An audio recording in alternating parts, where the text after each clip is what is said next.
Hello guys, welcome back to my YouTube channel medical field guidance. तो guys, जैसा कि आप सबको पता है कि AIIMS BSc honours nursing and paramedical 21 के एप्लीकेशन फॉर्म्स है वो रिलीज़ हो गई है। मैंने इसके ऊपर एक वीडियो भी बना रखी है, मैं उसका लिंक डाल दूँगी डिस्क्रिप्शन बॉक्स में, आप जाकर चेकआउट कर सकते हो। अदरवाइज़ आप ऑफिशियल वेबसाइट पर भी जाकर चेकआउट कर सकते हो। मेरा ये वीडियो बनाने का पर्पज़ ये है कि जो मैंने प्रीवियस वीडियो बनाई थी उसमें बहुत सारे डाउट्स आ रहे हैं बच्चों को। मैंने बहुत सारे कमेंट सीन किए और एक बच्चे ने अपने कंप्लीट जो डाउट्स हैं, जो सबके कॉमन डाउट हैं, वो एक ही कमेंट में टाइप कर रखे हैं। मैंने उसके जो डाउट्स थे उसको उठाया और वीडियो बना दी है। एक आधे डाउट अलग से भी हैं जो और स्टूडेंट्स के बहुत कॉमन डाउट्स रहे थे। इस वीडियो में हम वो सारे डाउट डिस्कस करेंगे जो भी आपकी एम्स बीएससी ऑनर्स नर्सिंग और पैरामेडिकल के डाउट हैं। सबसे पहला डाउट आपका, अगर मैं बोलूँ तो कुछ बच्चों को तो ऑफिशियल वेबसाइट का ही नहीं पता है। गाइस, एम्स ने भी अपनी जो ऑफिशियल वेबसाइट है वो चेंज कर ली है। पहले उनकी वेबसाइट थी www.aimsexam.org, लेकिन अभी क्या हो गया है www.aimsexams.ac.in। ठीक है, ये ऑफिशियल वेबसाइट है। और अगर आप गूगल पे नॉर्मली एम्स फिल करेंगे तो भी आपको सबसे पहले www.aimsexam.org यही वाला जो पोर्टल है यही मिलेगा। आप वहाँ पे क्लिक करके जा सकते हो इसके ऑफिशियल चैनल पे, ऑफिशियल वेबसाइट पे। एंड देन आफ्टर अगर मैं बात करूँ, जो बहुत ज़्यादा कॉमन डाउट आ रहे हैं कि मैम रजिस्ट्रेशन फ़ीस क्या है। Registration fees for UR category is 1500 और ये कैटेगरी पे डिपेंड करता है। अगर आप ओबीसी से हैं I think that is same, लेकिन अगर आप SC ST से हैं तो इसमें थोड़ा सा वेरिएशन हो सकता है। ठीक है, कुछ बच्चे बोल रहे हैं कि आप एप्लीकेशन फ़ॉर्म फिल करके दिखाइए या फिर हमें बताइए कि एप्लीकेशन फ़ॉर्म फिल कैसे होगा। इसके लिए आप टेंशन मत लो, आप ई-मित्रा की शॉप पे जाओगे, वो आपका फॉर्म अच्छे से फिल कर देंगे। डोंट वरी, एप्लीकेशन फ़ॉर्म के लिए आप ई-मित्रा की शॉप पे जा सकते हो। नेक्स्ट जो सबसे कॉमन डाउट आ रहा है, जो टेलीग्राम और कमेंट में नॉर्मली बच्चे मुझसे बहुत ज़्यादा पूछ रहे हैं, वो है बेसिक रजिस्ट्रेशन का, कि बेसिक रजिस्ट्रेशन किसको कराना है और किसको नहीं कराना। अगर आपने अब तक बीएससी ऑनर्स नर्सिंग और पैरामेडिकल का एप्लीकेशन फॉर्म फिल नहीं किया एक बार भी, तो आपको कराना ही है। ठीक है, बेसिक रजिस्ट्रेशन आपको कराना है। और अगर आपने last time BSc honours nursing और पैरामेडिकल का बेसिक रजिस्ट्रेशन कराया था, एप्लीकेशन फॉर्म फिल किया था, तो आपको नहीं कराना। ठीक है, और एक और इम्पोर्टेंट बात है, कुछ ऐसे भी स्टूडेंट्स हैं जिन्होंने last time BSc honours nursing का एप्लीकेशन फॉर्म फिल किया होगा, यानी कि उनका बीएससी ऑनर्स नर्सिंग का बेसिक रजिस्ट्रेशन हुआ होगा, लेकिन उन्होंने पैरामेडिकल का तब एप्लीकेशन फॉर्म फिल नहीं किया।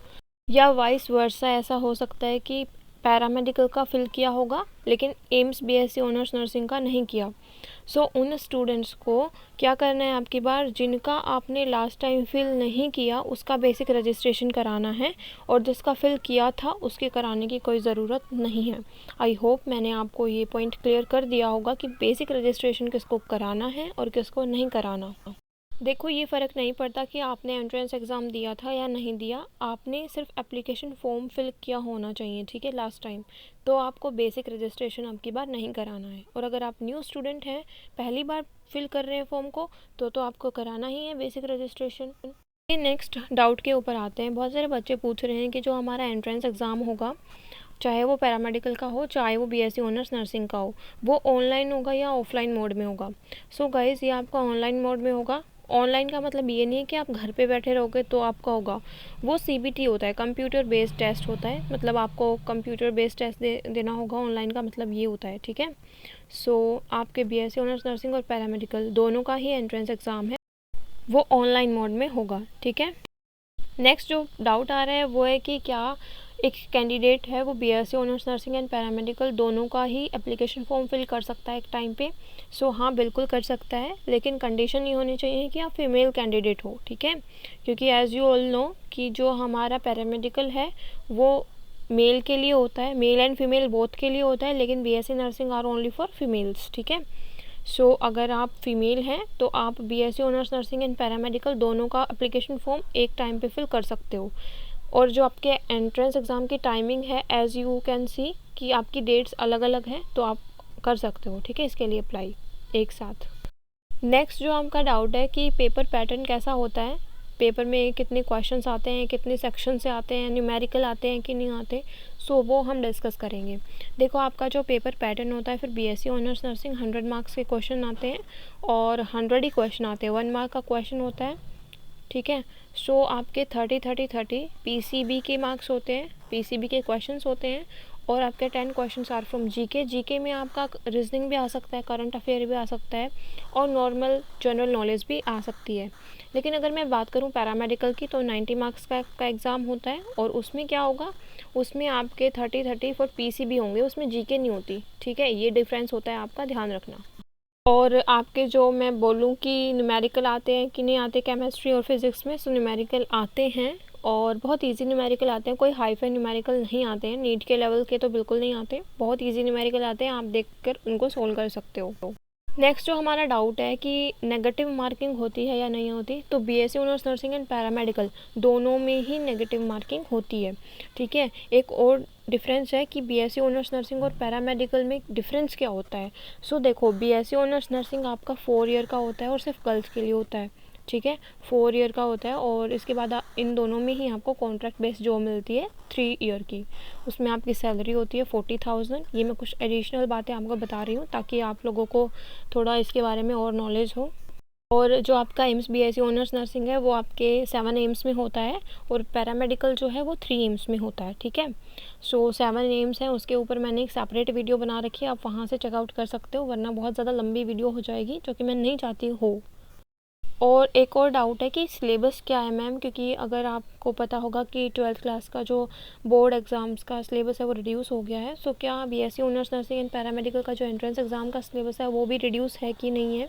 सो गाइस, रिड्यूस नहीं है, आपकी जो फिज़िक्स केमिस्ट्री एंड बायोलॉजी की एनसीईआरटी है वही पोर्शन इसमें आएगा, वही आपको अच्छे से करना है, ओके। बीएससी ऑनर्स नर्सिंग में वहीं आपको 10 मार्क की जीके, रीजनिंग, करंट अफेयर ये भी आपको पढ़ना है।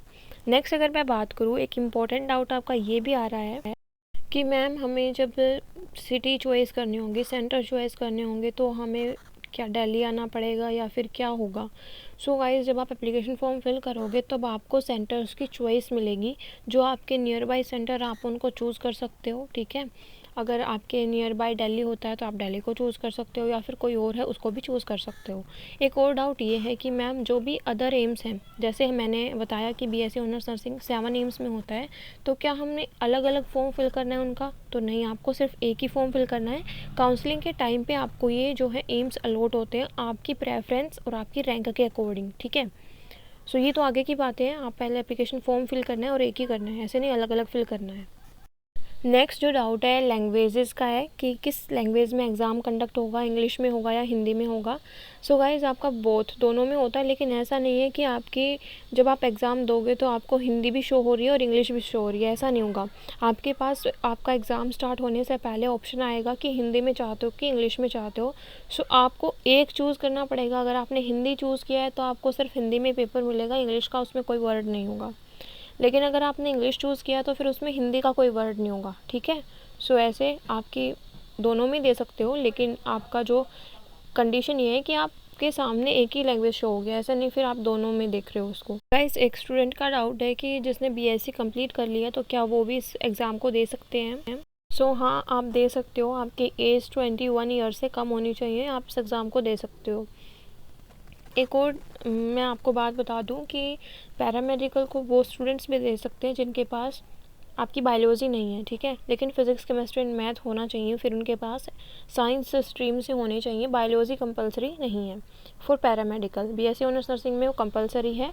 और आपने नोटिस में देखा ही होगा कि जो बीएससी ऑनर्स नर्सिंग है उसके लिए आपका eligibility criteria 55% marks for UR category है और 50% मार्क्स फॉर SC/ST है। लेकिन पैरामेडिकल में रिड्यूस हो जाता है, 50% फॉर यूआर एंड 45% फॉर SC/ST है। और जो भी आपके कास्ट सर्टिफिकेट वगैरह हैं वो आपको जस्ट फिल करना है एप्लीकेशन फॉर्म में कि आप OBC हैं, SC हैं, ST हैं, EWS हैं। जब आपकी काउंसलिंग होती है उस टाइम पे आपको ये कास्ट सर्टिफिकेट वगैरह सबमिट करना होता है, ठीक है, आपको अपलोड करना होता है इसको अच्छे से। सो आप रिन्यू करवा के रखना, इंपॉर्टेंट बात ये है, इस चीज़ को ध्यान रखना, क्योंकि 2020 की जो cut off very very low जाने का रीज़न यही है कि बहुत सारे बच्चों का जो ओबीसी सर्टिफिकेट, ईडब्ल्यूएस सर्टिफिकेट था, वो क्या नहीं था, रेन्यू नहीं था, और रेन्यू था तो वो बहुत ज़्यादा रेन्यू हो गया। मतलब जो डेट आपको गिवन है उस डेट के बीच में होना चाहिए था, ठीक है। कुछ बच्चों का डाउट है कि मैम मैं बिहार से हूँ, मैं जोधपुर से हूँ, तो क्या मैं अप्लाई कर सकती हूँ, मैं कश्मीर से हूँ तो क्या मैं अप्लाई कर सकती हूँ। सो आप चाहे कहीं से भी हो, आप एम्स बीएससी ऑनर्स नर्सिंग और पैरामेडिकल के लिए अप्लाई कर सकते हैं। आपको बस 12th में आपकी एलिजिबिलिटी होनी चाहिए पीसीबीई के साथ। और बहुत सारे बच्चे पूछ रहे हैं कि मैम हमें कितने मार्क्स चाहिए फॉर द सिलेक्शन। मैंने ये सेफेस्ट मार्क्स बता रखे हैं कि यूआर कैटेगरी को मिनिमम 70 to 80 मार्क्स चाहिए, ओबीसी को भी आपके 60 to 70 मार्क्स चाहिए, एंड एससी एसटी को भी 50 से ऊपर चाहिए। आप लास्ट ईयर की कट ऑफ को मत देखना, क्योंकि वो कट ऑफ लो गई है, क्योंकि ओबीसी सर्टिफिकेट और ईडब्ल्यूएस सर्टिफिकेट रिन्यू नहीं थे कुछ बच्चों के, जो गिवन डेट में थे ना वो नहीं थे, रेन्यू तो थे लेकिन जो गिवन डेट में उन्होंने बोला था एम्स वालों ने वो उनके पास नहीं थे। सो ऐसा मत सोचना कि अब की बार भी कट ऑफ ऐसे ही जाएगी, ऐसा बिल्कुल भी नहीं होगा, ठीक है। ध्यान रखना इस बात का। दूसरा, कट ऑफ के अगर बारे में मैं बात करूँ तो कट ऑफ लास्ट ईयर की मैं एक वीडियो अपलोड कर दूँगी उसके ऊपर, जब आपका रिज़ल्ट आ जाएगा उसके बाद, क्योंकि अभी तो उसका कोई मतलब नहीं है। सो अभी आपके पास 3 मंथ्स हैं, आप बहुत अच्छे से इसको प्रिपेयर कर सकते हो। एनसीईआरटी को अच्छे से फॉलो करो, एक एक लाइन को पढ़ो। न्यूमेरिकल बहुत ज़्यादा हाईफाई करने की ज़रूरत नहीं है, बहुत नॉर्मली जो न्यूमेरिकल आपके आते हैं फॉर्मूला बेस्ड। सो 3 महीने में आपकी प्रिपरेशन बहुत अच्छी हो जाएगी, ठीक है। चलिए, और कोई डाउट है तो आप कमेंट बॉक्स में मुझसे पूछ सकते हैं। मैंने मेरी तरफ से जो भी डाउट आ रहे थे आप लोगों के, वो सोल्व करने की कोशिश की है। आगे आप लोगों का अगर कोई डाउट हो तो अगेन आप कमेंट बॉक्स में मुझसे पूछ सकते हो। Thank you for watching this video. और अगर आपने मेरा चैनल अब तक सब्सक्राइब नहीं किया है तो प्लीज़ कर लीजिए, एंड नोटिफिकेशन बेल आइकन को भी प्रेस कर लीजिए, ताकि जब भी मैं न्यू वीडियो अपलोड करूँ तो वो आप तक पहुँच जाए। सो गाइज़, अभी एमएनएस का जो सिलेबस है वो 20 मार्च तक कंप्लीट हो जाएगा, और आफ्टर दिस हम 1 अप्रैल से एम्स बीएससी ऑनर्स नर्सिंग का सिलेबस कंप्लीट करने की कोशिश करेंगे थ्रू क्वेश्चंस, ठीक है। So thank you for watching this video.